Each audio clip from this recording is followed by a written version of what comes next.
आज आपण लाजाळूविषयी सविस्तर माहिती बघणार आहोत. त्याआधी तुम्ही जर माझ्या चॅनेलला सबस्क्राईब केलं नसेल तर नक्की करा. लाजाळूची रोप म्हणजे काय? लाजाळू हे एक लहान काटेरी व औषधी गुणधर्म असलेले रोप आहे.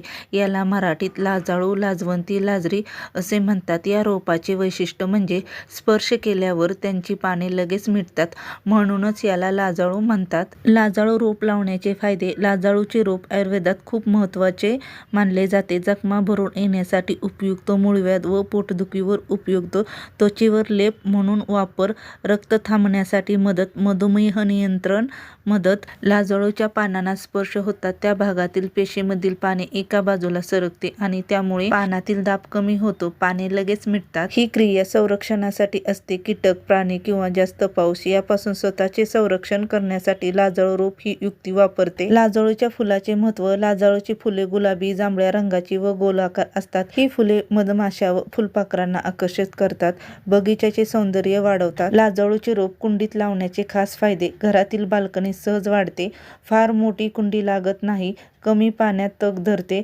सजावटीसाठी वेगळे आणि आकर्षक रोप. लाजाळू रोप लावताना घ्यायची काळजी. रोज वारंवार स्पर्श करू नये, जास्त पाणी देऊ नये, फार सावलीत ठेवू नये.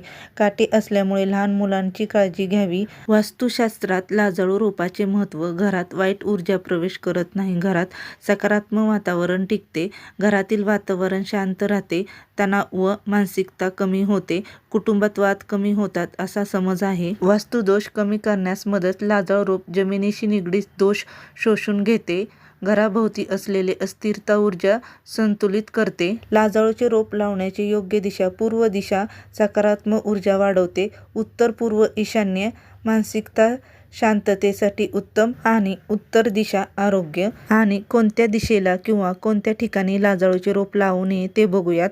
दक्षिण किंवा घरात आत, बेडरूममध्ये लाजाळूचे रोप लावणे टाळावे. प्रवेशद्वाराजवळ लाजाळूचे रोप. घरामध्ये मुख्य दरवाजाजवळ लावल्यास नकारात्मक शक्ती आत येत नाही, घराचे संरक्षण होते असे मानले जाते.